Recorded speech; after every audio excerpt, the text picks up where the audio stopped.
Last year, plenty of people, tens of millions to be exact, bought new and used cars. And now, Dad, because used car prices are going down and new car inventories are building back up, they are severely underwater. And we've talked about this a lot, haven't we? They're kind of like Jacques Cousteau. Yes. Here's the deal. We're going to run through an example to give you the perspective of how underwater someone from last year, a realistic purchase from last year, what that looks like right about now. How's that sound? That sounds reasonable to me. I think we can do this. John Doe. Dear friend of mine. John and Jane, they bought a new Kia Telluride last year, April 2022. Okay. They paid. Yes. Let's just imagine they paid for the additional dealer markup. They ended up buying one of these new Telluride SX SUVs, and it was a $61,990 selling price. Seems almost reasonable. No, that is sarcasm. We saw lots of dealer markups and things like that last year, and millions of people, unfortunately, paid for them. There's all sorts of data out there that talks about that. Yes. Now, let's say John took out the typical loan, the becoming more typical loan, an 84-month new car note. Yes. John took out an 84-month new car note. And now 9 months later, John and Jane, they say, you know what? We see that Tesla news. Maybe we want to go buy a Model Y. Let me get out of my Telluride. Let me get out of my Telluride and let's go get one of the Model Ys. Yes. So John may have had, Dad, when all the taxes and fees, let's pretend John's in Texas where they had 6.25% sales tax on the Telluride, all that stuff. John may have had a payment of around $860 a month for those 84 months. Yes. And made 8-9 payments. Made 8 payments because you go 45 days to the first payment. So they've had the vehicle 9 months. He's made 8 payments. All right. So he's made 8 payments. Let's say way back when, April, he got 4.5% on that 84-month loan. That's a great APR on a new vehicle. Yes. Now, Dad, let's help quantify the... Did he put any money down when he bought the car? Let's say he put some money down. Sure. Yeah, he did. He put down $5,000. Put down $5,000. Yeah. So he could have a payment of only $860 a month. All right. So $5,000 down. Yes. Drove 8,000 miles on that vehicle for the 9 months. Yes. Made those payments. Yes. Now wants to trade it in. Okay. What's the lay of the land? What's his situation when he goes to the dealership? He sees that used Tesla Model Y that the dealership's marking down because prices are going to, and he wants to trade in that Telluride. What's happening? Well, he owes much more on the Telluride, and he has much more invested in the Telluride than he realizes. Explain. Now, what do I mean by that? Okay. He's driven that vehicle 8,000 miles. Tellurides get somewhere between 19 and 24 miles to the gallon. 8,000 miles doesn't sound like he did a lot of highway driving in 8,000 miles, so let's call it mostly city driving. And let's say that he averaged 20 miles to the gallon. Yep. Well, that means he's used 400 gallons of gasoline. Now, let's say the average price of gasoline was $3.50 a gallon. He's paid $1,400 just in gas. Okay? Now, he's had auto insurance on that Telluride because, well, it has a loan on it, and it's Texas, you have to have auto insurance. Let's say the auto insurance costs him $200 a month. He's had it for 9 months. That's $1,800. Okay? And, well, at 8,000 miles, he would have had to have done at least one maintenance. Let's say it was a cheap maintenance and only $100, probably closer to 200, but let's call it $100. So he's so far got hard cost of $3,300 that he's spent over that 9-month period of time. His payoff on the loan. For those wondering why he's looking down. Yeah, I have notes, ladies and gentlemen. You know, I did some calculations. His payoff on the loan was I forget how much were you that was in your email to me. Yep, the payoff on the loan, Dad, is going to be $56,774. Okay, 9 months in. Okay, and we're figuring that he has a car that's worth about $47,500, which I think would be on the high side. We're not figuring. We went to Black Book and we pulled up the MMR. Black Book's $47,500. Yes. MMR is $47,700. Yeah. You know, so we're using 47. Realistically, the trade-in offer you're going to get in today's market might be 44 or 45 on a push, maybe 46. But let's stick with the 47,500. Okay, and he still owes approximately $57,000. Yep. Okay, there's $9,500. 95 and 33 is what?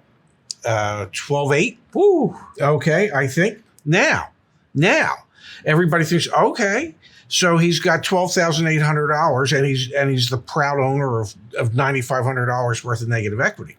Here's the thing you're forgetting. He put $5,000 down. He put $5,000 down.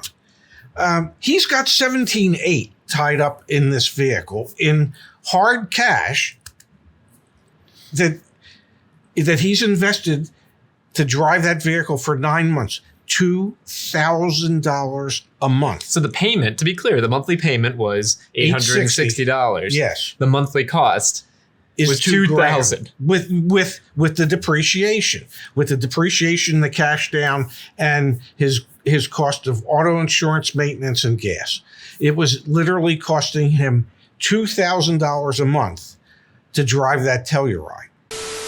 Deal School 3.0 pops. We're so excited. What do you get? The quick and easy way to learn everything you need to know about buying a car today. Go to joinyaa.com/dealschool today.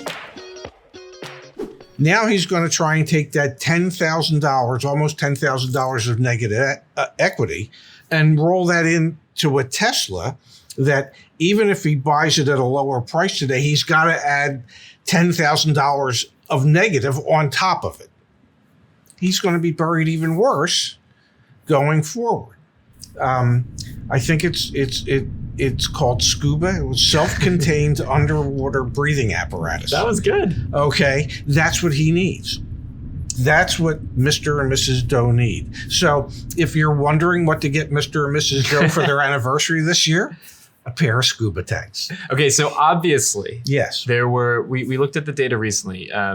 30-ish million retail cars sold last year, new and used. Yes. I think it's somewhere around 30 million because there was 36 million used cars sold, but that includes wholesale. So I think you add about 30 million people bought cars last year in 2022. Yes. 86% of folks, 87% of folks finance. And we've seen the share of 84-month loans grow. Yes. It's only about 20% right now for new vehicles, but still, it's growing. Yes. That's Q3 data. Yes. That means that a lot of folks, and no one, to be very clear, no one thinks about, oh, my insurance cost, oh, the cash down I'm putting down, oh, the fuel, oh, the maintenance. This is why we bought CarEdge.com. This is why we are CarEdge, so that you can go research that before you buy the vehicle. No one thinks about that. The reality is those folks, if they look at buying another car this year, next year, the following year, especially as we expect increased levels of depreciation in the used car market, it's going to be stories like John and Jane Doe. And truth of the matter is, we are severely overestimating the value of his vehicle. Oh, 100%. And the reason I say that is it was a $51,000 Telluride.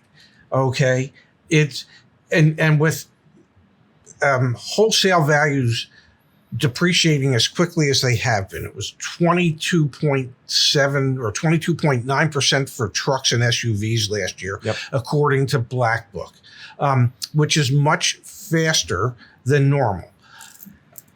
There is no way that a dealer today is going to want to trade that car for $47,500 and try and put it on his lot and sell it for the same price as a brand new one when we are finally starting to see inventories grow again. And just look at the trends, Dad, on the MMRs. A year ago, this vehicle was a $62,800 wholesale value. Yes.